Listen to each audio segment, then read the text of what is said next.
Guys, let's watch this video and say something. Watch this video. All right, so I just confirmed this morning that the C-130 cargo plane that was seized in Burkina Faso is still stuck there. In fact, there is a Burkinabe, a citizen of Burkina Faso, that actually came into my DM and confirmed to me that he actually saw the plane at the airport. See, now that is why there is a lot of trust issues between the citizens and the government. According to some sources, the 11 soldiers have been moved to a prison facility and they have been detained, awaiting trial for terrorism. Now, that has not been substantiated yet, so you can take that with a grain of salt. So what are the options that Nigeria has on the table? Now, the options of Nigeria is limited. For me, I would prefer them to still take on the diplomatic route, which they are already doing. According to the Ministry of Foreign Affairs of Nigeria, they are still pushing through the diplomatic means to see that they can secure the release of the C-130 and the soldiers. So the question is, why is Burkina Faso being stubborn? Why is Burkina Faso being adamant towards this whole thing? You know, me for one, I thought this would have been over by now. Now, the truth is, Burkina Faso doesn't see Nigeria as a friendly state. And reason being, they just escaped from the clutches of France. All of a sudden, Nigeria is embracing France. So you can term it as the friend of my enemy is also my enemy.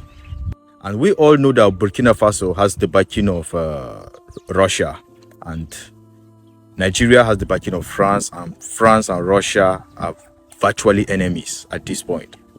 So yes, behind the scene, there are world powers that are pulling strings. So, but my advice to Burkina Faso is to exercise maximum restraint. In my first video, I told you that this looks like a setup. Now, some people are even saying that the soldiers will be executed. Now, I highly doubt that it's virtually impossible, because when you execute those soldiers, it's an automatic declaration of war. I'm talking about all-out total war, and I will not even be in support of that, because these soldiers are working based on orders. So worst case scenario, they seize the plane, they release the soldiers. Best case scenario, they release the soldiers, they release the plane. But the truth is, you can't deny the fact that Burkina Faso doesn't respect Nigeria anymore. In fact, virtually you can go through my comments and you realize that Nigeria has lost the respect of virtually every African country. And you don't need to ask yourself why. You yourself, you know why. Just take a look at the internal problems that we have.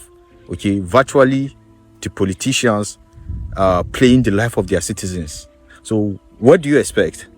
Now, I pray that this whole incident will be an eye-opener to Nigeria, and it will be an eye-opener to Nigerians, that we need to awaken the spirit of patriotism.